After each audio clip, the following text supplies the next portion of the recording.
పరిరక్షణ కోసం 300 రోజులకు చేరిన సందర్భంగా కార్మికులకి, స్టీల్ ప్లాంట్ కార్మికులకి, భూములు కోల్పోయిన నిర్వాసితులకి వారికి మద్దతుగా మేము సంఘీభావం తెలుపుతూ మంగళగిరి మన జనసేన పార్టీ ఆఫీస్లో ఈ నిరసన దీక్షకి మీరందరూ వచ్చి స్టీల్ ప్లాంట్ ప్రైవేటీకరణ కాకుండా ఉండటానికి మీరందరూ మద్దతు ఇచ్చినందుకు పేరు పేరున ప్రతి ఒక్కరికి, ఆడపడుచులకి, మహిళలకి, యువతకి, జన సైనికులకి, వీర మహిళలకి, పెద్దలకి,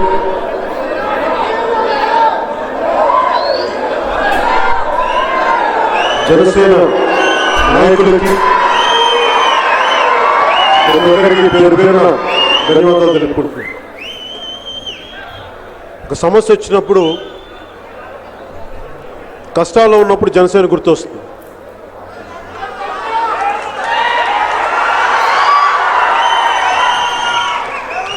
రేపు పొద్దున్న ఓటు వేసేటప్పుడు కూడా జనసేన గుర్తు రావాలని కోరుకుంటున్నాను.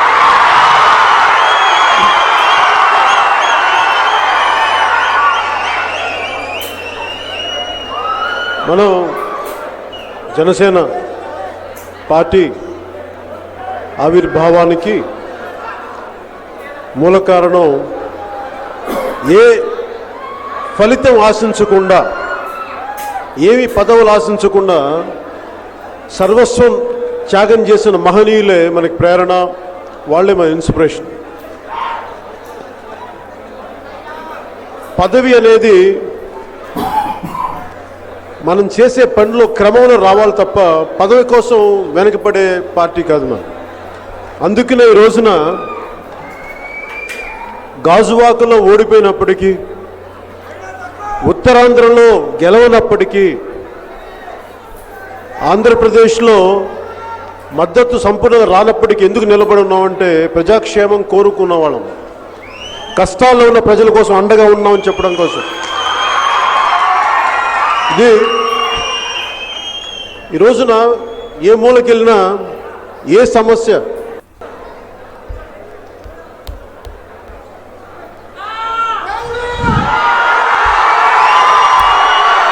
మాట్లాడి వైసీపీ పార్టీ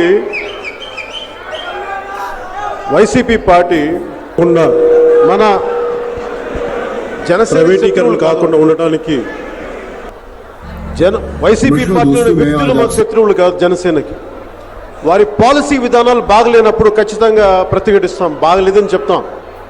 అంతేగాని వాళ్ళు ద్వేషించడం కాదు. వారి పాలసీలు బాగలేనప్పుడు ఖచ్చితంగా మాట్లాడతాం, బలంగా మాట్లాడతాం. ఎప్పుడు కూడా వైసీపీ పాలసీల గురించే మాట్లాడతాం తప్ప వారిని వ్యక్తిగత విమర్శలు కానీ, వారి కుటుంబ సభ్యుల్ని తిట్టడం కానీ, దూషణ కానీ ఎప్పుడు జనసేన చేయదు. ఒకవేళ అలాంటి ఎవరన్నా చేసినా కానీ మేము దాన్ని ఎంకరేజ్ చేయం. అది మన పార్టీ విధానం. కానీ పాపం వైసీపీది అలా కాదు. స్టీల్ ప్లాంట్ గురించి ఏమైందని అడిగితే మళ్ళీ పచ్చిబూతులు తిడతారు, ఇంట్లో వాళ్ళని తిడతారు. ఎవరికి భయం?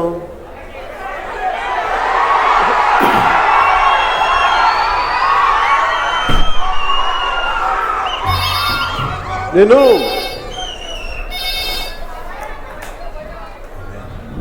సమస్య ఎక్కడుంది? ఇక్కడ ఇన్ని సమస్యలు ఉన్నాయి మనకి. స్టీల్ ప్లాంట్ కోసం దాదాపు 32 మంది అఫీషియల్ లెక్కలుగా చెప్తారు, కానీ 151, 152 మంది ప్రాణాలు పోయారని చెప్తారు. మొత్తం ఉమ్మడి రాష్ట్రంగా ఇంక్లూడ్ తెలంగాణతో సహా చనిపోయారు. కులాలకి, మతాలకు అతీతంగా అన్ని కులాల్లో, అన్ని మతాల్లోని వ్యక్తులు చనిపోయారు. యువత ముఖ్యంగా 16, 17, 18, 22 ఇలాంటి యూత్ చనిపోయారు. అంటే ఒక ఉపాధి, ఒక పరిశ్రమ వస్తే ఒక పరిశ్రమ రావటం కాదు, అది జాతికి అభివృద్ధికి అది చాలా బలమైన సంకేతం.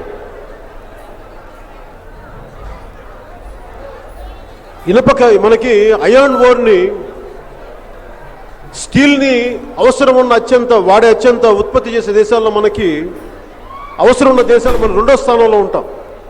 ఇందాక మన స్టీల్ ప్లాంట్ కార్మిక సంఘాలు ఇచ్చిన లిస్టులో చదువుతూ ఉంటే నాకు అనిపించింది, చూశాను. అంటే ఇంత కీలకమైంది ఉక్కు పరిశ్రమ అనేది. చాలా కష్టాలు పడి తెచ్చుకున్నాం, పోరాటాలు చేసి తెచ్చుకున్నాం. ఎందుకు మహాత్మా గాంధీ గారికి మనం దండం పెడతాం, అంబేద్కర్ గారికి ఎందుకు మోకరిల్లుతాం? ఎందుకంటే వాళ్ళు చేసిన త్యాగాలు మర్చిపోలేదు మేము, ఈ జనరేషన్, ఈ తరం మేము మర్చిపోలేదు అని మనం చెప్పడానికి. అలాగే ఎంతో కష్టపడి అప్పటి ఉమ్మడి రాష్ట్ర ప్రభుత్వం 67 మంది ఎమ్మెల్యేలు రాజీనామాలు, 7 మంది ఎంపీలు రాజీనామాలు, 32 మంది యువకులు బలిదానాలు, ఇవన్నీ కలిపి వచ్చింది మనకి. స్టీల్ ప్లాంట్ అనేది కేవలం ఒక చిన్న పరిశ్రమ కాదు, అది ఆంధ్రుల తాలూకు ఆత్మగౌరవం. చాలా పోరాట తెచ్చుకుంది. ఆ పోరాటానికి ఈ రోజున ప్రైవేటీకరణ అంటే ఆ పోరాటానికి విలువ లేకుండా చేయటం. వీళ్ళందరూ ఏమనుకుంటారంటే నువ్వు కూర్చోబెట్టి భారతీయ జనతా పార్టీతో మోదీ గారితో గొడవ పెట్టుకుంటారు. నన్ను వాళ్ళందరి కోరిక అదే, వైసీపీ నాయకుల కోరిక నువ్వు వెళ్ళి గొడవ పెట్టుకోను. నాకు గతంలో కూడా చెప్పాను, నేను వెళ్తున్నప్పుడు బీజేపీ అగ్రనాయకత్వం ఎప్పుడు నాకు చాలా సుహృద్భ వాతావరణంలో చర్చలు జరుగుతాయి, చాలా గౌరవప్రదంగా ఉంటుంది. మీకు ఒక సందర్భం గుర్తు చేయాలి. పోయినసారి దాదాపు 2 సంవత్సరాల క్రితం అనుకుంటా, భారతీయ జనతా పార్టీతో తిరిగి పొత్తు చేసుకున్నప్పుడు ఆ రోజున పెట్టిన మొదటి లైన్ ఏంటంటే ఆంధ్రప్రదేశ్లో అమరావతి రాజధానిగా ఉండాలి అని చెప్పేవారు. దానికి అగ్రనాయకత్వం సమ్మతించి నేను మాట్లాడాను ఆ రోజున. కానీ తర్వాత మరి ఏ పరిస్థితుల్లో తీసుకెళ్ళాలో నాకు తెలియదు, కానీ నాకైతే చెప్పారు వ్యక్తిగా. నేను ఎందుకు అబద్ధాలు చెప్తాను? అగ్రనాయకత్వం, జాతీయ అగ్రనాయకత్వం ఒప్పుకుంది ఆంధ్రప్రదేశ్ రాజధాని అమరావతి అని చెప్పి.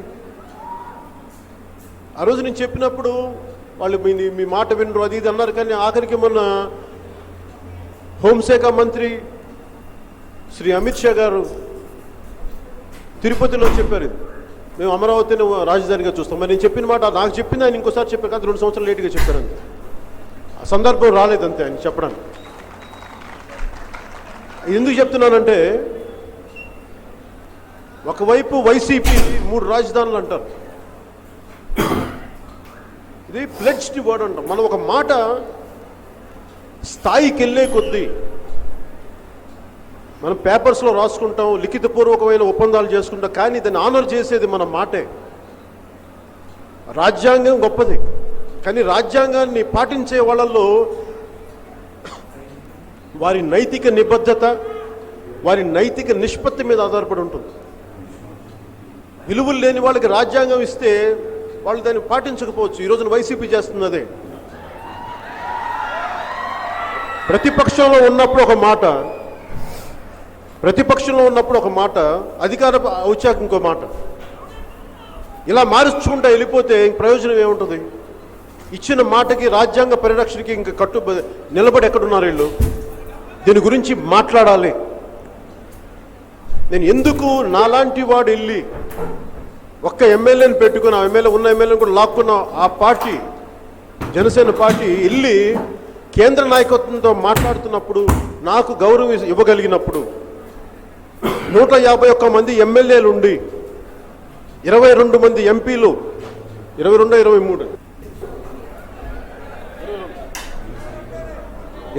మంది ఎంపీలు ఉండి మరి మీరేం చేస్తున్నారు? తప్పు కేంద్ర ప్రభుత్వంలో లేదు, అడగటంలో తప్పు మందుంది. ఆ రోజున కార్మిక సంఘాలు పెద్దలకు కూడా నేను ఒకటే చెప్పాను. ఆ రోజున వ్యక్తిగతంగా కానీ పార్టీ పరంగా కానీ మేమందరం కూడా సోషలిస్ట్ భావాలు కలిగి ఉన్నవాళ్ళం. ప్రభుత్వ రంగ పరిశ్రమలు బతకాలని కోరుకునే వాళ్ళం. ప్రభుత్వ రంగ పరిశ్రమలో ఉన్న కార్మికులు కష్టాలు పడకూడదని కోరుకునేవాళ్ళు. త్యాగాల మీద వచ్చిన స్టీల్ ప్లాంట్ నిలబడి ఉండాలని కోరుకునేవాళ్ళు. డ్రెడ్జింగ్ కార్పొరేషన్ ఆఫ్ ఇండియా ఒక మినీ రత్న కంపెనీ, అది ప్రైవేటీకరణ అవుతున్న పరిస్థితుల్లో నేను కూడా వెళ్ళి మద్దతు తెలిపాను. ఆ రోజున అప్పటి రాష్ట్ర ప్రభుత్వం నడుపుతున్న తెలుగుదేశం మీద మేము ఒత్తిడి తెచ్చాం. దాని ప్రైవేటీకరణ ఆగింది. రాష్ట్ర ప్రభుత్వం కూడా బాధ్యత తీసుకోకపోతే కేంద్ర ప్రభుత్వం ఎందుకు పట్టించుకుంటుంది? మనం ఏదైనా నిరసన చేద్దామంటే మనందరం కలిసి వస్తాయి కదా. ఓకే, ఎలక్షన్ టైంలో విడివిడిగా పోటీ చేయొచ్చు, కొట్టుకోవచ్చు, తిట్టుకోవచ్చు, కానీ ఉమ్మడి ప్రయోజనాలు ఆశించి మటుకు మనందరం ఏకం కాకపోతే, ఒక తాటి మీద రాకపోతే సమస్యకు పరిష్కారం. నేను కోరుకుంటాను అదే. నేను కోరుకుంది కూడా మొన్న వైసీపీకి మీరు అఖిల పక్షం వేయమని చెప్పడానికి కారణం, మీరు బాధ్యత తీసుకోండి. మీకు 151 మంది ఎమ్మెల్యేలు ఉన్నారు, మీకు 22 మంది ఎంపీలు పార్లమెంట్లో కూర్చుంటారు. మీకుంటుందా బలం, నాకుంటుందా? నన్ను వ్యక్తిగతంగా జాతీయ స్థాయి నాయకత్వం నన్ను ఇష్టపడచ్చేమో, కానీ నా మాట శాసనం కాదు. కానీ 22 మంది ఎంపీల మాట శాసనం. అది నా మాట శాసనం కాదు. నా మాట కష్టాలను చెప్పుకో, ప్రజల కష్టాలను తీసుకురాగలను, బయటికి చెప్పగలను. ఒక పాలసీ విధానంలో నేను ప్రజాక్షేత్రంలో బలవంతుని. నా మీటింగులకి లక్షలాది మంది జనం వస్తారు, కానీ ఈ చట్టసభల్లో నేను చాలా బలహీనుడిని. జనసేన బలహీనంగా ఉంది ఇంకా ప్రస్తుతానికి. అందువల్ల నాకు లేదంటే నేనే వెళ్ళి మాట్లాడేవాడిని ఢిల్లీకి. వీళ్ళలాగైతే వైసీపీ లాగా చేతగాని తనంగా అయితే కూర్చునే వాళ్ళం కాదు.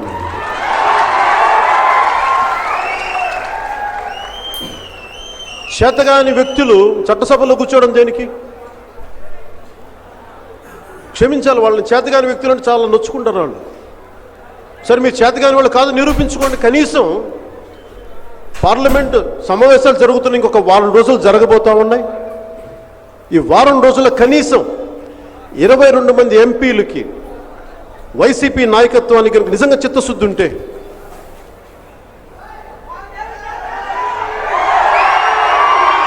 వైసీపీ ఎంపీలకి నిజంగా చిత్తశుద్ధిగానే ఉంటే ఏం చేయక్కర్లేదు. మీరు అరవక్కర్లా, తిట్టక్కర్లా, తిమ్మక్కర్లా. నిజంగా మీకు రాష్ట్ర ప్రయోజనాల్ని మేము నిలబడతాం, స్టీల్ ప్లాంట్ ప్రైవేటీకరణ అడ్డుకుంటామని కనీసం ఈ ప్లే కార్డ్ పట్టుకోగలరా? అంత దమ్ముందా మీకు పార్లమెంట్లో? ఇది కూడా చేయలేదు. మరి నా సమస్య ఎక్కడ ఉంటుందంటే, మనకి ఈ రోజున రైతుల సమస్యలు కానీ, భవన నిర్మాణ కార్మికుల సమస్యల దగ్గర నుంచి, గవర్నమెంట్ ఎయిడెడ్ స్కూల్ సమస్యల దగ్గర నుంచి, జాబ్ ఇప్పుడు దాకా మన జాబ్ క్యాలెండర్ అనౌన్స్ చేయలేదు. ఏదో మాత్రం 10 ఉద్యోగాలు ఇచ్చారు. ఇంతమంది యువతని మోసం చేసి గద్దెనెక్కిన వాళ్ళు ఈరోజు దాని గురించి మాట్లాడట్లేదు. మనం ఏదైనా మాట్లాడదామంటే భయపెడతారు, గుండాగర్దీ చేస్తారు, రౌడీజం చేస్తారు. ఒక సగటు మనిషి దగ్గర నుంచి సుప్రీంకోర్టు న్యాయమూర్తుల దాకా, బిజినెస్ మెన్ల దాకా, మీడియా పర్సన్స్ దాకా, జర్నలిస్టుల దగ్గర నుంచి ప్రతి ఒక్కరిని బెదిరించడమే వైసీపీ. దాడులు చేస్తాం, బెదిరిస్తాం. ఇన్ని దశాబ్దాలు బలం ఉన్న తెలుగుదేశం పార్టీ కూడా దాడి చేసే నిస్సహాయ స్థితిలో అంత స్థాయికి వెళ్ళిపోయిందంటే వీళ్ళ దౌర్జన్యం, వీళ్ళ రౌడీజం ఏ స్థాయిలో ఉందో మీరు అర్థం చేసుకోవచ్చు. నేను కోరుకుంటుంది ఒకటే, ఆంధ్రప్రదేశ్ తాలూకు ఆరోగ్యం కోరుకుంటున్నాను, ఆర్థిక అభివృద్ధి కోరుకుంటున్నాం. భవిష్యత్తులో జనసేన ప్రభుత్వం స్థాపించగలిగితే అంత మద్దతు ప్రజలు ఇవ్వగలిగితే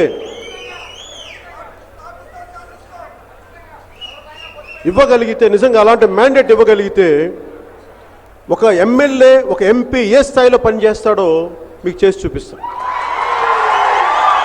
ఈ రోజున నిర్వాసితులు కానీ, స్టీల్ పరిశ్రమ కార్మిక సంఘాల నాయకులు కానీ కార్మికులు కానీ ఈ రోజున రోడ్ల మీద కూర్చోవలసిన అవసరం లేదు. జనసేన ప్రభుత్వం కానీ ఉండుంటే మేము వెళ్ళి వాళ్ళ దగ్గరికి వెళ్తాం. మీ కష్టం ఏంటి చెప్పండి, మేము మాట్లాడతాం. ఎంత సాధించగలమో పక్కన పెడతాం, ముందు మాట్లాడతాం. అంతేగాని జీవీఎంసీ ఎలక్షన్స్ ఉన్నాయని చెప్పేసి మేము గుండెలు చించుకుంటాం ఎదురెళ్తా సైమన్ కమిషన్కి ప్రకాశం పంతులు గారు ఎదురెళ్ళినట్టుగా మేము అట్లా ఎదురెళ్తాం. నీకు పిచ్చి కథలు కాకుండా ఎలక్షన్ టైంలో మేము విశాఖ ఉక్కుని పరిరక్షిస్తామని తిరుగుతారు, ఎలక్షన్లు అయిపోగానే మర్చిపోతారు. నేను కార్మిక సంఘాల నాయకులు కూడా నా విన్నపం, మీరు వైసీపీ నాయకుల్ని చొక్కా పట్టుకొని మీరు నిలదీయకపోతే మట్టుకు వాళ్ళు మేము మాట్లాడండి. కేంద్ర ప్రభుత్వం ప్రతిపాదించిందని కాదంటలా. డిస్ఇన్వెస్ట్మెంట్ అనేది నష్టాల్లో ఉన్న ప్రభుత్వ రంగ పరిశ్రమల్ని పెట్టుబడులు ఉపసంహరణ, డిస్ఇన్వెస్ట్మెంట్ అనేది పివి నరసింహారావు గారి టైంలో వచ్చింది. అది continuity of policy. Okay, steel plant మీద మీరు తీసుకున్నారు, బీజేపీ ప్రభుత్వం తీసుకుంది, నేను కాదంటలా. దాంట్లో మరి కష్టాలు ఉన్నాయని మరి ఎవరు చెప్తారు? నేను గొంతు చించుకుంటా అవుద్దా? నేను చించుకున్నాను, గొంతు చించుకున్నా. స్పెషల్ స్టేటస్ గురించి నేను మొత్తం తిరిగా, రాకపోతే నేనేం చేయను, ప్రజల నుంచి స్పందన లేకపోతే నేనేం చేయను. చప్పట్లు కొట్టి వెళ్ళిపోతే నాకేం సరదానా? నాకు నేనంటే వ్యక్తిగతంగా జాతీయ అగ్రనాయకత్వం వ్యక్తిగతంగా నేనంటే చాలా గౌరవం, ఇష్టం. ఆ ఇష్టాన్ని కూడా కాదనుకుని నేను ప్రజల కోసం నిలబడితే ఉన్న పార్టీలు నిలబడవు, ప్రజలు నిలబడినప్పుడు నేనేం చేయను చెప్పండి. నాకు ఇంకోసారి ధైర్యం ఉంటుందా ఎదురు గొంతెత్తడానికి? నిలబడటానికి కాదు. ఇది మన ఒక్కళ్ళ సమస్య కాదు, అందరూ కలిసి రావాలి. రాష్ట్ర సమస్య ఇది, ఒక్క కుల సమస్య కాదు, ఇది ఒక వర్గ సమస్య కాదు, ఒక పార్టీ సమస్య కాదు, ఇది రాష్ట్ర ప్రజల సమస్య. ఇది దీని గురించి మాట్లాడాలి, అందరు కలిసి రావాలి. నేను ఈరోజు కోరుకుంటుంది కూడా వైసీపీనే మీరు లీడ్ చేయమన్నాను. వద్దా?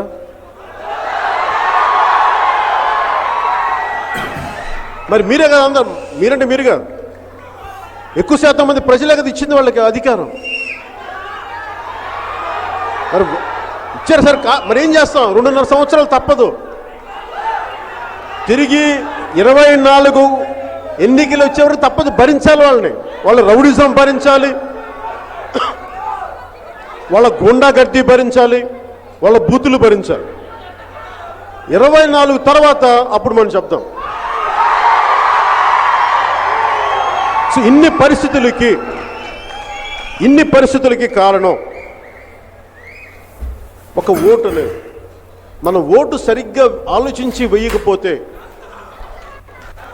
ఒక 1500 రూపాయలకో 2000 రూపాయలకో నీ ఓటుని విలువ తెలియకుండా అమ్ముకుంటే ఈ రోజున మనం పడుతున్న కష్టాలు మన స్వయంకృతాపరాధం, ప్రజల స్వయంకృతాపరాధం. ఇది అందరం చెప్పట్లా. నేను 2014లో ఓటు చీలకూడదు, మోదీ గారి నాయకత్వంలో విడిపోతున్న ఆంధ్రప్రదేశ్కి అండగా ఉండాలని చెప్పి నేను పోటీ చేయలేక కాదు, పోటీ చేసి ఉన్న ఒక 8-9 ఆ రోజుకి 8-9 ఉన్న పర్సెంటేజ్ ఆ ఓట్లు చీల్చడం దేనికి? కలిపి ఉంచితే నాకు రాష్ట్రం బాగుండాలి, రాష్ట్రం బాగుంటే జనసేన ఎదుగుద్ది, రాష్ట్రం బాగాలేకపోతే జనసేన ఉండి కూడా ప్రయోజనం ఏంటి? అలా ఆలోచించి నేను కలిపి చేస్తే నన్ను ఒక ఐడియలిస్టిక్ ఫుల్గా చూశారు తప్ప నిజంగా వీడు ఇంత ఆలోచించి చేస్తుంటాడని ఎవరు అనుకోలే. నా కష్టాన్ని ఎవరు గుర్తించలే. నేనంటే నేను ఒక్కడిని కాదు, మనందరి కష్టాన్ని. ఇన్ని లక్షల మంది బయటకు వస్తే గుర్తించలే. ఈసారి ప్రతి ఒక్కరు గుర్తించేలా చేద్దాం. ఇది వైసీపీకి సంబంధించి వారినే బాధ్యత తీసుకోమని చెప్తాను. ఈరోజు కూడా రిక్వెస్ట్ అదే. నేనేం అల్టిమేటం ఇవ్వాల. 48 అవర్సా వారం రోజులు అనేది నేనెవరిని అల్టిమేటం ఇవ్వడానికి? ఒక ఓడిపోయిన ఎమ్మెల్యే అభ్యర్థి నేను ఎలా ఇవ్వగలను? మీకు 151 మంది ఎమ్మెల్యేలు 22 మంది ఎంపీలు ఉన్న వ్యక్తులకి నేను ఎలా ఇవ్వగలను అల్టిమేటం? నేను అభ్యర్థన బాబు అంటే శాంతించు. నేను అభ్యర్థి ఇచ్చాను.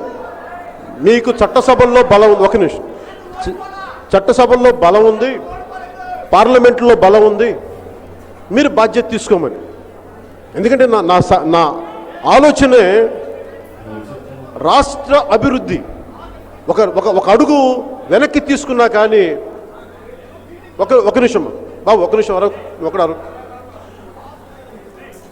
సరే.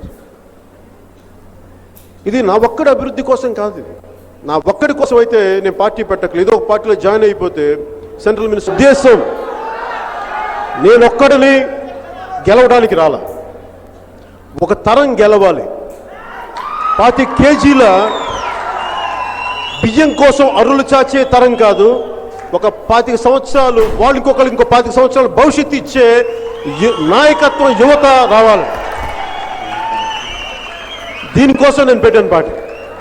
నేను ఒక్కడిని గెలవడానికి ఏముంది? ఈరోజున ఒక హైదరాబాద్ సెంట్రల్ యూనివర్సిటీలో చదువుకుంటున్న ఒక విద్యార్థిని బలంగా నిలబడగలిగితే, ఒక విజయ్ అనే విద్యార్థిని ఈ రోజున మనం జనరల్ సెక్రటరీగా చేయగలిగాం. ఇది జనసేన కాకపోతే ఇంకెవరిస్తారు? ఇది ఇన్ని అంటే అసలు వైజాగ్ స్టీల్ ప్లాంట్ ఆవిర్భావానికి గుంటూరు జిల్లా, ఎందుకంటే ఇక్కడ మాట్లాడితే కనీసం వైజాగ్ నుంచి మాట్లాడితే వినిపించలేదు వాళ్ళకి, కనీసం మంగళగిరి నుంచి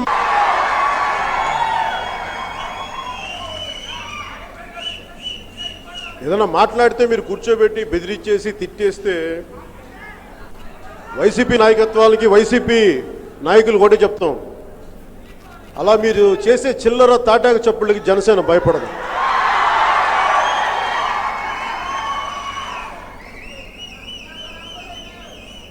ఈరోజున నేను విశాఖ ఉక్కు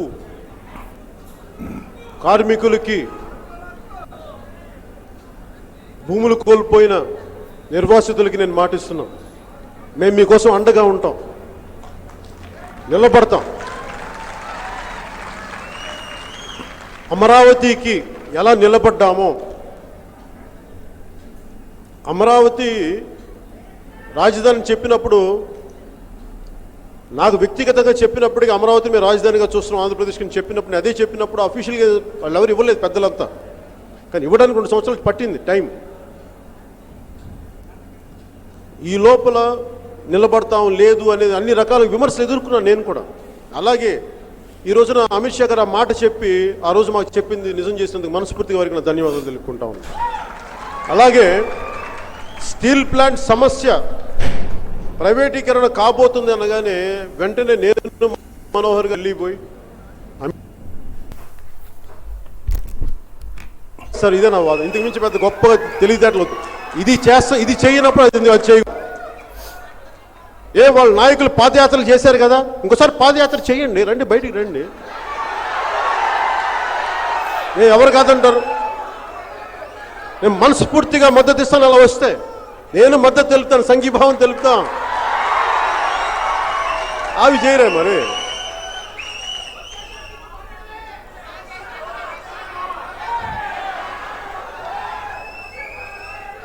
ఇందాక దామోదరం సంజీవ్ గారి పుస్తకం మన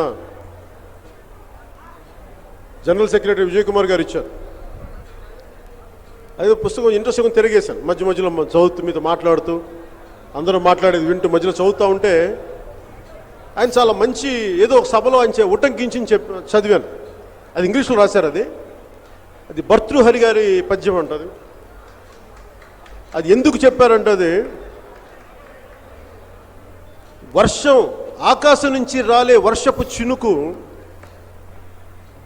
ఆకాశం నుంచి రాలే వర్షపు చినుకు ఒక వేడి పెనం మీద పడితే మాడిపోతుంది, ఆవిరైపోతుంది. ఆకాశం నుంచి రాలే చినుకు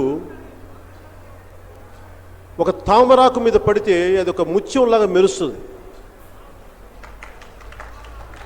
ఆకాశం నుంచి రాలే చినుకు ఒక ఆల్చిప్పలో పడితే అది ముత్యం అవుతుంది.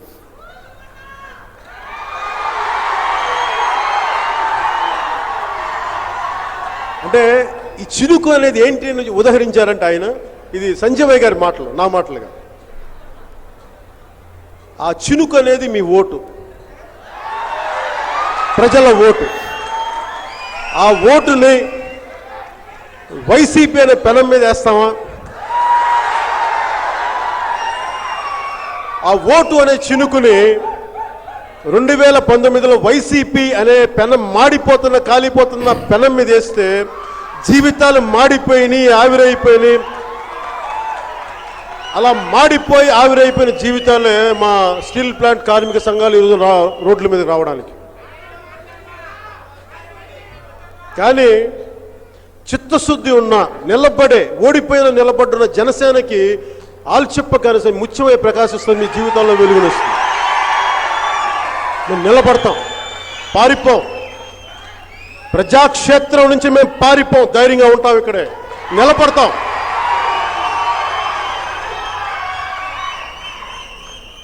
వారసత్వపు రాజకీయాలు నేను కోరుకుంటున్నది 4 కీలకమైనవి.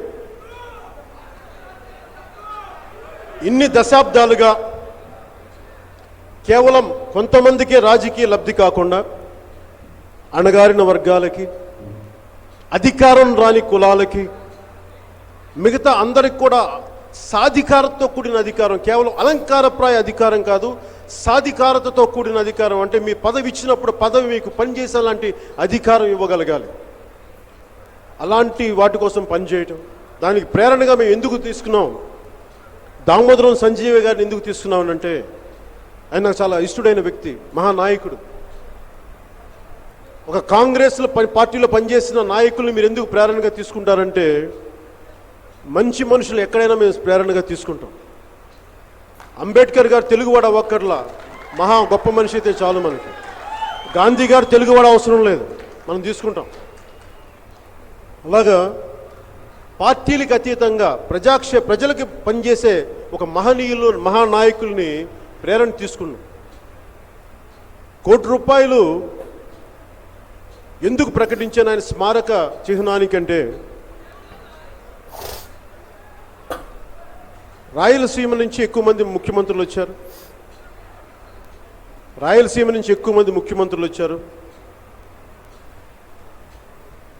2 సంవత్సరాల కంటే తక్కువ కాలంలో పనిచేసిన ఒక ముఖ్యమంత్రి ఈ రోజున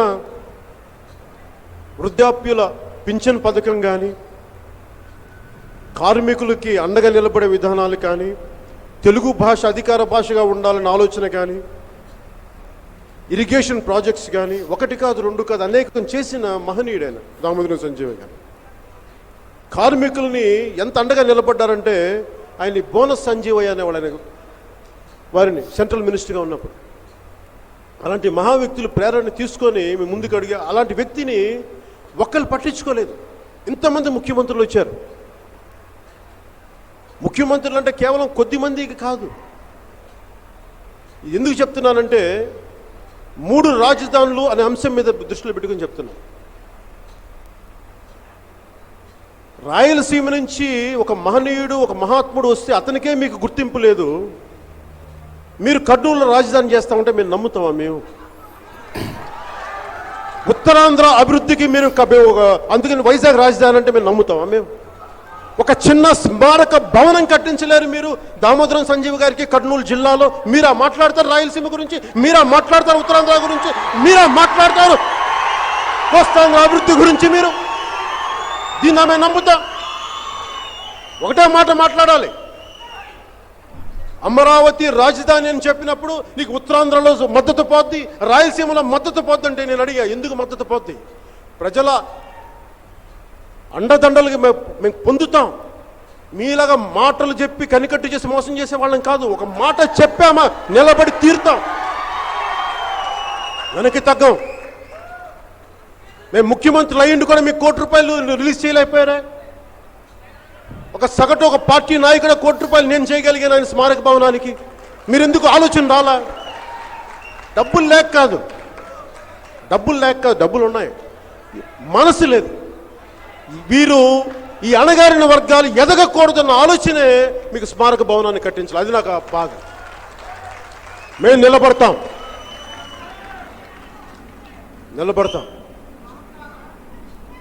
అలాగే బీసీ కులాల, ఎంబీసీ కులాల తాలూకు సాధికారత రావాలి అంటే నాకు ఎన్టీ రామారావు గారు గుర్తొస్తారు. ఎన్టీ రామారావు గారి నాయకత్వంలో ఉన్న తెలుగుదేశం బీసీలకి సాధికారత ఇచ్చింది. మళ్ళీ తర్వాత అది కేవలం అలంకారప్రాయంగా అయిపోయింది. నేను ఒకటే కోరుకుంటాను, ఎన్టీ రామారావు గారు మనకి మహిళలకి ఎంపవర్మెంట్ ఇచ్చారు, సాధికారత ఇచ్చారు.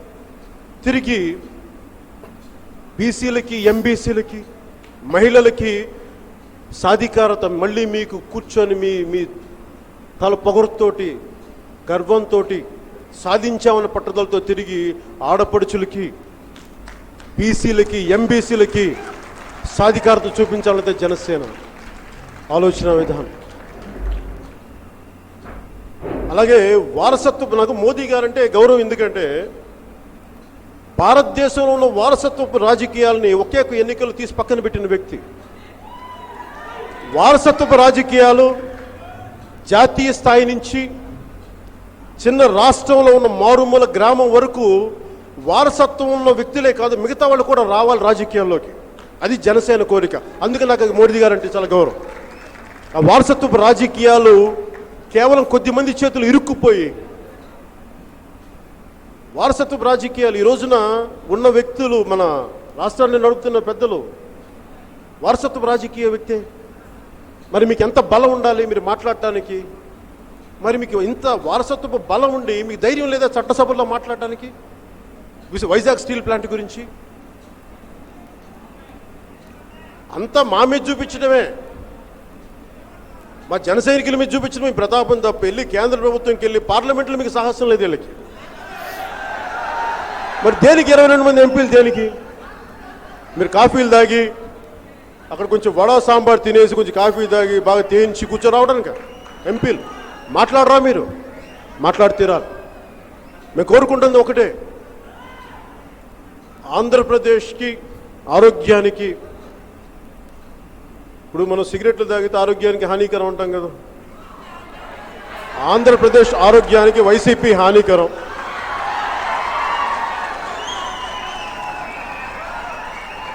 అది మీరు అర్థం చేసుకొని 24లో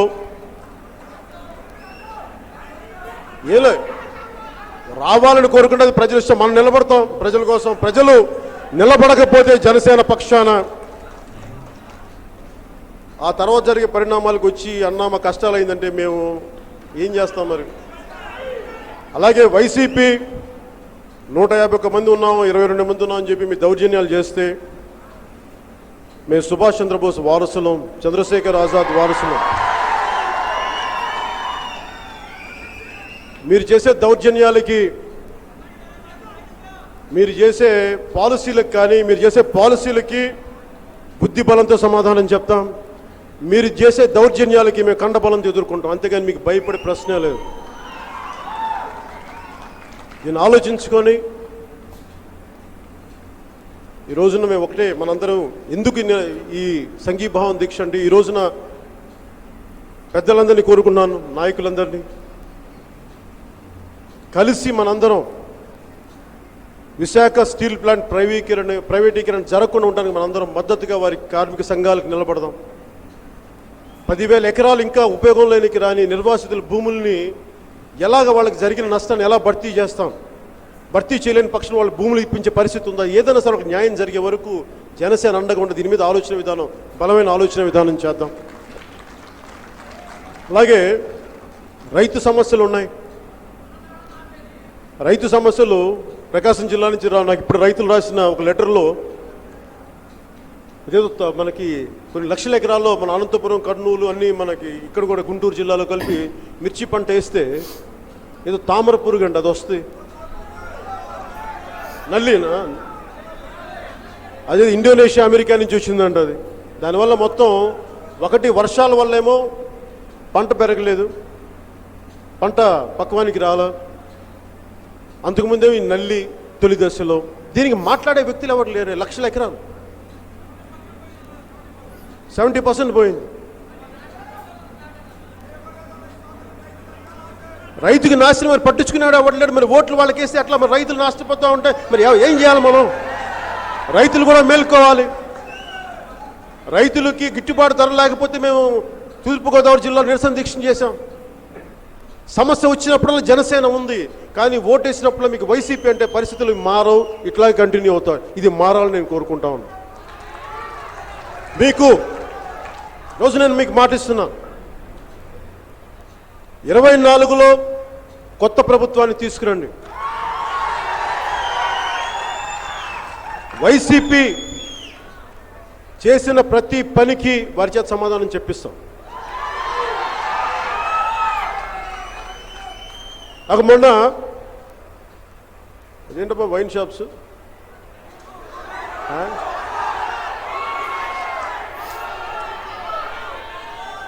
నేను వైసీపీ మాటలకు అర్థాలు వేర్లే అన్నా. ఎందుకన్నానంటే వాళ్ళు వచ్చి ఒక నిమిషం సంపూర్ణ మద్యపాన నిషేధం అంటే ఏమనుకుంటాం, మనకి చిన్నప్పుడు చదువుకున్న తెలుగు భాషలు ఏంటి, నిషేధం అంటే నిషేధం ఉండదని కదా.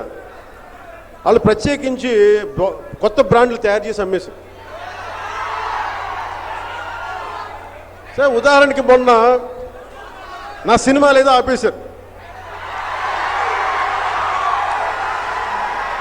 వీళ్ళు అనుకుంటారు నా సినిమాలు ఆపేస్తే నా ఆర్థిక మూలాలను కొడితే నేను భయపడిపోతానని.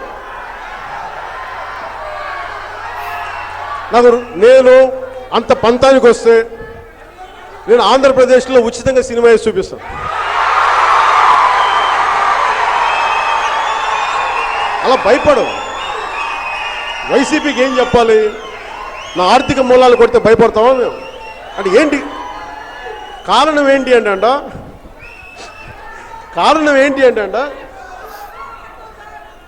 కాదు అంటే నేను సినిమా గురించి చెప్పట్లా, పాయింట్గా చెప్తున్నా, అంటే ఒక క్రమంగా చెప్తాను. అంటే ట్రాన్స్పరెన్సీ లేదంట సినిమా టికెట్లకి ట్రాన్స్పరెన్సీ లేదు. సంతోషం, ట్రాన్స్పరెన్సీ ఉండాలని కోరుకునే వాళ్ళు మీకు ఉందా ట్రాన్స్పరెన్సీ? మరి ట్రాన్స్పరెన్సీ ఉంటే మీరు ఎందుకు కోట్ల చుట్టూ తిరుగుతున్నారు? దానికి సమాధానం ఆ మాట అన్నామనుకోండి మనల్ని బూతులు తిట్టేస్తారు, మనం భయపడిపోవాలి, ఇట్లా గజగజలు ఆడిపోవాలి. సరే సినిమా టికెట్ల వరకు ట్రాన్స్పరెన్సీ నేను ఒప్పుకుంటా. సరే థియేటర్లో డబ్బులు ట్యాక్సీలు కట్టట్లేదు, సంతోషం. విను ఆగు అలా ఒక నిమిషం సైలెన్స్. సినిమా టికెట్ల వరకు ట్రాన్స్పరెన్సీ లేదు, కరెక్టే.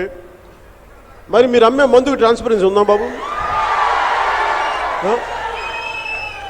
మీరు మందు అమ్ముకు ట్రాన్స్పరెన్సీ ఉందా? అంత క్యాషే కదా, లారీల్లో క్యాష్లు ఇచ్చి. మరి ఎంతవరకు నిజమో తెలియదు కానీ వాళ్ళు చెప్పడం వరకు నిజమేనా?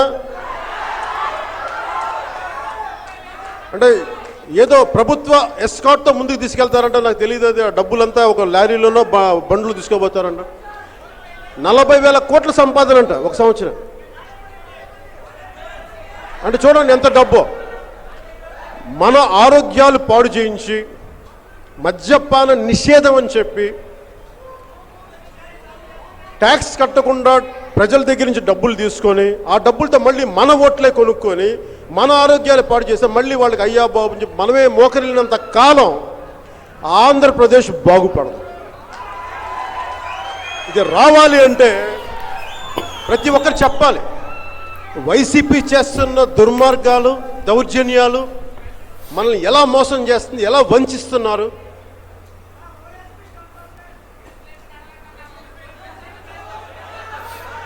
సరే 700 రూపాయలు, ఎంత 700 రూపాయలా? సరే సంతోషం, 700 రూపాయలతో మందుకొని 5 రూపాయలతో సినిమాకి వెళ్ళండి, సంతోషం. అదంటే వాళ్ళంట డిస్కరేజ్ చేయడం అండి, ఎక్కువ డబ్బులు పెడితే డిస్కరేజ్ చేయడం అండి, అది వాళ్ళు చెప్పే కథ. ఇలా ప్రతి చోట ఆంధ్రప్రదేశ్లో మీరు చెప్పండి, వైసీపీ ప్రభుత్వం వచ్చినప్పటి నుంచి ఇప్పుడు దాకా కనీసం మేము ఒక ప్రాజెక్ట్ స్టార్ట్ చేసాం, ఒక శిలాఫలకం కూడా ఓపెన్ చేయలేదే వాళ్ళు, ఒక్క శిలాఫలకం. అట్లీస్ట్ ఇదివరకు ప్రభుత్వాలకి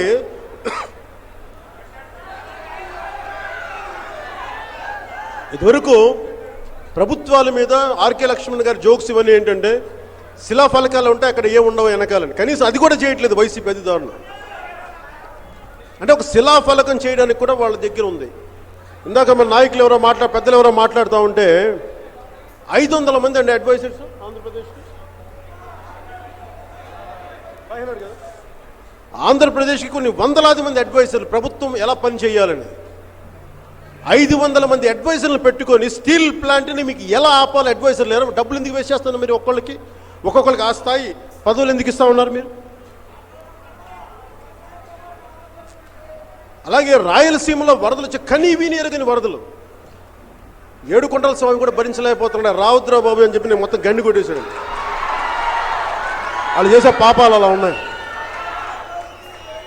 ఇప్పుడు దాకా దశాబ్దాలుగా ఎవరిలా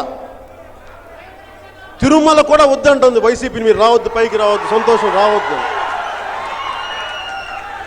వరదలు వచ్చినాయి, రాయలసీమకి వరదలు వచ్చినాయి, కడప దారుణంగా అయిపోయింది. ఒక చిన్న ఏరియాకి వెళ్ళి నమస్కారం పెట్టి నవ్వితే సరిపోద్దా? నిలబడద్దా? ఏదన్నా ప్రజల దగ్గరికి వెళ్తే డబ్బులు అడుగుతారు. అన్న డబ్బులు అంటే డబ్బులు లేవు, ఇక్కడ అప్పులు ఉన్నాయి. అంటే చాలామంది అడుగుతున్నారు వైసీపీ ప్రభుత్వానికి మీరు చెప్పండి, ఒక నిజాయితీపరుడైన నాయకుడు ప్రధానమంత్రిగా ఉంటే దేశమంతా కొన్ని వేల కోట్లు ఇచ్చింది డబ్బు కరోనా గురించి చేయమని నాతో సహా. వైసీపీ ప్రభుత్వానికి ఎవరైనా డబ్బులు ఇవ్వాలంటే ఆలోచిస్తారు. చేస్తే ఏం చేస్తారు? వీళ్ళు వాడతారు, ప్రజలకు వెళ్తుందా? ప్రాబ్లం ఏంటంటే వీళ్ళ అవినీతి మనం నమ్మనిచ్చేలా చేయట్లా. అందుకని కష్టాలు ఉన్నప్పుడు నీతి పారదర్శకతతో ఉన్న నాయకులు కనుక రాజ్యాలు లేకపోతే, ఇలాంటి ఉపద్రవాలు జరిగినప్పుడు ప్రజలు కూడా స్పందించరు. అందుకని దీన్ని కూడా మనం ప్రజల దృష్టిలో పెట్టుకోవాలి. సొంత జిల్లాలోనే వారి నాయకత్వం సరిగ్గా చేసుకోలేనప్పుడు మిగతా జిల్లాలో ఏం పట్టించుకుంటారు? ఎక్కడో వైజాగ్లో ఉన్న స్టీల్ ప్లాంటు దాని గురించి ఏం పట్టించుకుంటారు? ఇప్పుడు మనం కూర్చోబెట్టి వాళ్ళు ఏం చేయట్లేదు కదా అని చెప్పి మనం కూర్చోకూడదు. వైసీపీ చేత వచ్చే 2 సంవత్సరాల్లో పని చేయించాలి, మెడలు వంచాలి. దానికి మెడలు వంచాలంటే ప్రతి ఒక్కళ్ళు ఎదురు మాట్లాడాలి. వైసీపీ కార్యకర్త ఎక్కువ మాట్లాడితే వాళ్ళు ఎదిరించండి, వైసీపీ నాయకులు ఎక్కువ మాట్లాడితే ఎదిరించండి. ఎదిరించడం అంటే దాడులు చేయమని నేను అడగట్లా. మేము కరెక్ట్గానే మాట్లాడుతున్నాం, మీది తప్పని చెప్పండి, ధైర్యంగా చెప్పండి. ధైర్యం లేని సమాజంలో మార్పు రాదు. ధైర్యం లేని సమాజంలో మార్పు రాదు. ఆంధ్రప్రదేశ్ నేను కోరుకుంటున్నా, రావడమేమో పార్టీలుగా వస్తున్నాం కానీ ప్రజాక్షేమం కోసం వచ్చినప్పుడు కానీ కులాలుగా జిల్లాలుగా విడిపోతున్నాం. అమరావతి రైతులు కూడా చెప్పా, మీరు జై అమరావతితో పాటు జై ఆంధ్ర అనండి. ఎందుకు జై అమరావతితో ఆగిపోతారు? జై ఆంధ్ర, ఆంధ్రాకి రాజధాని కదా అమరావతి. మీరు ఎందుకు జై అమరావతితో కోల్పోతారు? రాష్ట్రం అంతా మద్దతు కావాలంటే మీరు జై ఆంధ్ర అని తీరాలి. అమరావతి రైతులకి నేను విజ్ఞప్తి చేస్తున్నా, మీరు జై ఆంధ్ర అనే పదం అనకపోతే అన్ని జిల్లాలకు వెళ్దు. కేవలం అమరావతి ఒక ప్రాంతానికి, అందువల్ల ప్రజల మద్దతు కూడా కూడగట్టుకోవడం అవసరం. ఈ రోజున స్టీల్ ప్లాంట్కి నాతో సహా అందరూ నిలబడి ఉన్నామంటే ఇది ఆంధ్రులది, మా అందరిది, మనందరిది. అలాగే అమరావతి మనందరిది అని చెప్పేలాగా ఎవరైతే ముందుకు తీసుకెళ్తున్నారో వాళ్ళు చెప్పాలి. వాళ్ళు ముందుకు తీసుకెళ్ళకపోతే ఇది ఇలా కంటిన్యూ అవుతూ ఉంటుంది. ఎందుకంటే మనకి తెలంగాణ లాగా మన తెలంగాణ భావన లేదు. మనకి మహా ఉంటే జిల్లా భావన ఉందేమో నాకు తెలియదు. కులాల భావన అయితే ఖచ్చితంగా ఉంది. నేను అన్ని కులాల కోసం వచ్చినాను. అంబేద్కర్ గారి అనైలేషన్ ఆఫ్ కాస్ట్, కుల నిర్మూలన జరుగుద్దేమని ఆశపడ్డామండి. అది జరుగుద్దో లేదో తెలియదు కానీ కనీసం కులాల ఐక్యతన ఉంటే తప్ప అభివృద్ధి రాదు అనుకునేవాడిని. వాస్తవంగా చెప్పాలి, ఒక కులాన్ని వర్గశత్రువుగా ప్రకటించలేం. ఈ రోజున వైసీపీ ఒక కులాన్ని వర్గశత్రువుగా ప్రకటిస్తే రేపొద్దున వైసీపీ వాళ్ళని వర్గశత్రువుగా ప్రకటించగలమా? సమాజం విచ్ఛిన్నమైపోదు. ఒక కులాన్ని వర్గశత్రువులు ప్రకటించకూడదు, సమాజం విచ్ఛిన్నమైపోదు. వీళ్ళు బాగుండాలి అంటే అనుకుంటు కాదు, అందరూ బాగుండాలని కోరుకుంటేనే మనం బాగుంటాం. బైబిల్ చెప్తారు కదా, పొరుగువాడిని ప్రేమించు అని. నీ పొరుగువాడు బాగున్నాడంటే నువ్వు బాగున్నావని. నీకు ఏదైనా కష్టం ఉంటే వాడు నీకు ఆకలిగా ఉంటే అన్నం పెడతాడు. నీ పొరుగువాడే బాగలేకపోతే ఇన్ని బైబిల్ చదివి మనం సూత్రాలను పాటించకపోతే ఎట్లా? పొరుగువాడిని చంపేమని ఎక్కడ బైబిల్ చెప్పలా, పొరుగువాడిని ప్రేమించమని చెప్పింది.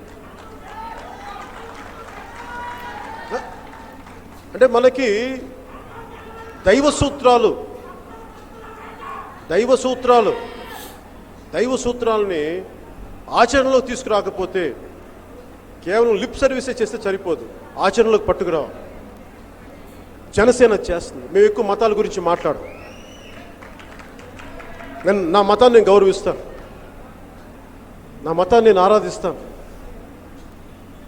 నా ఎదుటి మతాన్ని నేను చాలా గౌరవిస్తాను. ఇస్లాం కానివ్వండి, క్రిస్టియానిటీ కానివ్వండి, ఏ మతాన్ని నేను గౌరవిస్తాను. అందరూ బాగుండాలని కోరుకునేవాళ్ళు. జనసేన మత రాజకీయాలు చేయదు, మతంలో జరుగుతున్న లోటుపాట్లను చెప్తుంది. అలాగే మనకి రామతీర్థంలో మనకి రాముల వారి విగ్రహం తలకాయ తెగిపోతే దాన్ని కూర్చొని గొడవ చేయొచ్చు కదా, వైజాగ్ లాగా నేను వచ్చి స్టీల్ ప్లాంట్ గొడవ చేయవట్లా. సున్నితమైన అంశాలు. అందుకని దాన్ని ఎంత మాట్లాడాలో అంతే మాట్లాడతాం. సో వీటన్నిటి దృష్టిలో పెట్టుకొని ఇన్ని సమస్యలు ఉన్నాయి. ఈరోజు నేను రిక్వెస్ట్ మా నాయకులందరికీ కూడా, పెద్దలు పిఎస్సి చైర్మన్ గారికి, జనరల్ సెక్రటరీస్కి, జిల్లా స్థాయి నాయకులందరికీ నా విజ్ఞప్తి, 3 అంశాలుగా ముందుకు తీసుకెళ్దాం. స్టీల్ ప్లాంట్ పరిరక్షణకి మనందరం కట్టుబడి ఉందాం, ఎక్కడికి పారిపోం, నిలబడి ఉంటాం. కాకపోతే మేము నిలబడతాం, కానీ దీనికి ఆయువు పట్టు కార్మికులు, కార్మిక సంఘాలు, నిర్వాసిత రైతులు, వారి కుటుంబాలు. మీరు నిలబడకపోతే మీకు లేని కోపాన్ని నేను తెప్పించలేను. మోదీ గారు రైతుల ఫార్మింగ్ పాలసీ పెడితే హర్యానా, ఉత్తరప్రదేశ్, పంజాబ్ నుంచి రైతులు వచ్చి నిరసనలు ప్రకటించగలిగారు, అంత కోపం చూపించారు. అది ఒక మంచి పాలసీ. ఎందుకంటే మధ్యలో దళారీ వ్యవస్థ లేకుండా ఇక్కడున్న రైతు ఎక్కడైనా అమ్ముకునే ఒక అవకాశం అది. ఓకే, దాంట్లో లోటుపాట్లు ఉన్నాయో మనకు తెలియదు, డిఫరెంట్ వ్యూ పాయింట్స్, కానీ పెట్టిన ఉద్దేశం చాలా సదుద్దేశం. దాదాపు ఒక 300 రోజులు, అది కూడా కొన్ని వందల రోజులు అయిపోయిన తర్వాత ఆయన వెనక్కి తీసుకున్నారన్నమాట. ఓకే, మీ ఇంతమందికి మీకు నచ్చట్లేదు, మోదీ గారు తీసుకున్నారు, క్షమాపణ చెప్పారు. అది గొప్ప నాయకత్వం, అది రాజనీతిజ్ఞత. వీళ్ళు వైసీపీ వాళ్ళు ఒక తప్పు చేసి అసలు సరిదిద్దుకోరే, క్షమాపణ చెప్పడం మర్చిపోండి, ప్రయత్నం కూడా చేయరే. మరి ఆయన చూసి నేర్చుకోండి. చేత కాకపోవడం కాదు, అది బరితెగించిన తనం అంటాం, దాని చేతగాని తనం. ఎందుకు బరితెగించిన తనం అంటే ప్రజలు ఇచ్చిన భావన. వీడికి ఒక ఓటర్కి 2000 పడేస్తే వీడి జీవితాన్ని కొనుక్కుంటాం. ఆ బరితెగించిన తనం వల్ల వచ్చిన ధైర్యం తప్ప, అది మనం ఇచ్చిన ధైర్యం, మనం అమ్ముడు పోవడంలో వచ్చిన ధైర్యం. మనందరూ జనసేన ఎందుకు కొనలేరు? జనసేన అమ్ముడు పడదు కనుక, జనసేన నిలబడద్దు కనుక. ఎందుకంటే మనం ఇన్ని లక్షల మంది జనాభా పెరుగుతూ ఉంది, కొత్త నాయకత్వం రావాలి. నాయకులు అంటే ప్రతి ఒక్కరు పెద్ద పెద్ద కుటుంబాల నుంచి రావాలా? సామాన్యుడే రాజకీయ నాయకుడు, సామాన్యుడే గొప్ప నాయకుడు. దానికి ఉదాహరణే సంజీవయ్య గారు. సంజీవయ్య గారు చిన్నప్పుడు గొడ్లని తీసుకెళ్ళేవాడు మేపడానికి. అలాంటి వ్యక్తి లాయర్ అయ్యారు, కాన్స్టిట్యూంట్ అసెంబ్లీలో ఆయన మెంబర్ అయ్యారు, తర్వాత ఎమ్మెల్యే అయ్యారు, ముఖ్యమంత్రి అయ్యారు. అంటే ఒక సామాన్యుడు అవ్వగలిగారు కదా. అలాంటి సామాన్యులు ప్రతి జిల్లాలోనూ, ప్రతి నియోజకవర్గంలో, ప్రతి గ్రామంలో రావాలన్నది జనసేన యొక్క ఆకాంక్ష. అది నేను మాట్లాడి చూపించట్లా, చేతలు చూపించాం. ఒక సగటు, ఒక సామాన్యమైన, ఒక బేల్దారి మేస్త్రి ఈ రోజున ఒక పంచాయతీ ప్రెసిడెంట్, ఒక ఎంపీటీసీ అయ్యాడు. ఇంక ఇది ఎవరన్నా చేయగలరా? ధైర్యం ఉంటుంది. ఎందుకంటే ఎంపవర్ చేయడానికి వాళ్ళకి ఇష్టం లేదు. అధికారం కొద్దిమంది చేతుల్లోనే ఉండాలి. నేను అధికారం అందరి చేతుల్లో ఉండాలని కోరుకునేవాడు. అది జనసేన తాలూకు ఆలోచన విధానం. అందుకని దీన్ని దృష్టిలో పెట్టుకొని పార్టీ నాయకులందరికీ నా సూచన, నా విన్నపం, కార్మికులకి అండగా నిలబడాలి అంటే ఏం చేద్దాం? ప్రైవేటీకరణ ఎలా ఆపాలి? రాష్ట్ర ప్రభుత్వం బాధ్యత తీసుకున్నప్పుడు రాష్ట్ర ప్రభుత్వాన్ని నిలబెట్టాలి అంటే ఈ రోజున మేము వచ్చి నిలబడే, నేను ఒకటే చెప్తా ఉన్నాను, స్పెషల్ స్టేటస్ లాగా మేము ఒక్కళ్ళమే తిరిగి మేము చేతులు కాల్చుకోం. అందరినీ దీంట్లో బాధ్యులైతేనే మేము ముందుకు నడుస్తాం. ఎందుకంటే ఇది నా ఒక్కడి సమస్య కాదు, ఇవన్నీ చేస్తే మాకేదో అధికారం వచ్చేస్తని కూడా కాదు. అందరూ కలిపి వైసీపీని ఎలా ఎండగట్టాలి, వైసీపీ నిలబడినందుకు వాళ్ళని ఎలా బాధ్యులను చేయాలి, కేంద్ర ప్రభుత్వంతో ఎలా సంప్రదింపులు జరిపి ప్రైవేటీకరణని మనం ఆపేలా ప్రయత్నాలు చేయాలి. ఇదైతే నా గుండె లోతుల్లోంచి నాకున్నది. అమరావతి రాజధాని ఇక్కడే ఉండాలని కోరుకున్నాం చెప్పిన వాళ్ళల్లో నష్టపోతాను, ఒక ప్రాంతం ఉత్తరాంధ్ర వాళ్ళు ద్వేషిస్తారు, నన్ను రాయలసీమ వాళ్ళు ద్వేషిస్తారంటే నన్ను ఎందుకు ద్వేషిస్తారు? నేను సత్యం మాట్లాడుతున్నప్పుడు ఎవరు ద్వేషించరు, నేను అది నమ్ముతాను. అందుకే నన్ను ఎవరు ద్వేషించరు నమ్మకంతో నేను ఆ రోజున అమరావతి రాజధాని. ఎందుకంటే ప్రతిపక్షంలో ఉండి అమరావతి ఇక్కడే రాజధాని ఉండాలని చెప్పి మళ్ళీ రాగానే 3 రాజధాని మేము ఆ రోజే చెప్పామని ఎక్కడ చెప్పారో రికార్డులో లేవు. ఇంటర్వ్యూలు ఉండేవాళ్ళు అనుకుని వాళ్ళు వాళ్ళకి ఏముంటుందని బలం ఉంది కదా, ఏది చెప్పినా చెల్లిపోతున్నది. అలా కాకుండా మేము ఒక మాట చెప్తా ఉన్నాం, స్టీల్ ప్లాంట్ ప్రైవేటీకరణ ఆగాలి. డ్రెడ్జింగ్ కార్పొరేషన్ ఆఫ్ ఇండియాని ఎలా అయితే కాపాడుకున్నామో స్టీల్ ప్లాంట్ విశాఖ ఉక్కు పరిశ్రమను కూడా అలా కాపాడుకోవాలి. దానికి మేము అందరం సంసిద్ధంగా ఉన్నాం. కార్మికులకి, కార్మిక సంఘాలకి మీరు వైజాగ్లో ముందుగా వైజాగ్తో మొదలుపెట్టిన ఉత్తరాంధ్రతో మొదలుపెట్టండి. ప్రతి వైసీపీ నాయకుని పెద్దలు బొత్స గారు ఉన్నారు విజయనగరంలో. ఉత్తరాంధ్ర వెనకబాటుతనం గురించి ఆయన పాపం చాలా బాధపడుతూ ఉంటారు. అలాగే శ్రీకాకుళం జిల్లా పెద్ద నాయకులు ఉన్నారు, వారిని కూడా మీకు సంఘీభావం తెలపని చెప్పండి. ఎందుకంటే వైసీపీని ఇంకా బలంగా రోడ్ల మీద నిలదీయబోయే ముందు ఒక ప్రయత్నం మీరు చేయాలి. కార్మిక సంఘాలకు కానీ, నిర్వాసిత భూములు కోల్పోయిన రైతులు కానీ మీరు ఒక ప్రయత్నం చేయండి. ప్రతి వైసీపీ ఎమ్మెల్యేని, ఎంపీని మీరు రిక్వెస్ట్ చేయమని చెప్పండి. మీ ప్రయత్నాలు అన్నీ అయిపోయిన తర్వాత అప్పుడు భారతీయ జనతా పార్టీ, రాష్ట్ర భారతీయ జనతా పార్టీ, మిగతా పార్టీలు ఎవరు కలిసి వస్తే వాళ్ళు అందరితో కూర్చొని ఒక ఉమ్మడి ప్రణాళిక అనుకొని మీకు ప్రైవేటీకరణని ఎట్లా ఆపాలో మా ప్రయత్నం మేము చేస్తాం. దానికి వాళ్ళు ఒప్పుకుంటారా లేదా నాకు తెలియదు. ప్రయత్నం మేము ఖచ్చితంగా బలంగా చేస్తాం. నేను అమరావతి రాజధానిగా ఉండాలని కోరుకున్నప్పుడు ఆ రోజు నా ప్రయత్నం సఫలం అవుతుందో లేదో తెలియదు, అందుకే అనౌన్స్ చేసేసారు. కానీ నేను చాలా బలంగా చెప్పాను. అది ఒక 2 సంవత్సరాలు పట్టింది అఫీషియల్గా రావడానికి. అలాగే నా నమ్మకం కూడా వైసీపీ నిలబడకపోతే వారిని బాధ్యుల్ని చేస్తూ వైజాగ్ స్టీల్ ప్లాంట్ని మేము పరిరక్షించుకుంటాం. ఆ మాట మీకు ఇస్తాం. మా ప్రయత్నం మేము చేస్తాం. ఎందుకంటే ఫైనల్గా అది సెంట్రల్ గవర్నమెంట్. ఎక్కువ మాట్లాడితే నన్ను కూడా పక్కన పెట్టేయచ్చు. ఎందుకంటే నాకు నిజంగా చట్టసభల్లో ఉందా ఈ రోజున 22 మంది ఎంపీలు కనుక జనసేనకు కానీ ఉండుంటే స్టీల్ ప్లాంట్ ఈ స్థాయిలో కూడా వచ్చినది. కానీ దురదృష్టం మనం లేవు, ఒక ఎంపీ కూడా లేదు. ఒక్క ఎంపీ కనుక ఉండుంటే కనీసం ప్రైవేట్ బిల్ పెట్టేవాడిని, అది కూడా లేదు, దురదృష్టం.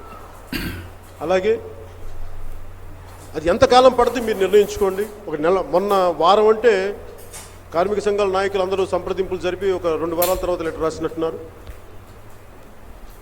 అలాగే వైసీపీ మీద మరింత ఒత్తిడి పెట్టడానికి మీకు ఎంత సమయం పడుతుందో చెప్పండి. కార్మికులకి, కార్మిక సంఘాలకి, కార్మికుల కుటుంబాలకి.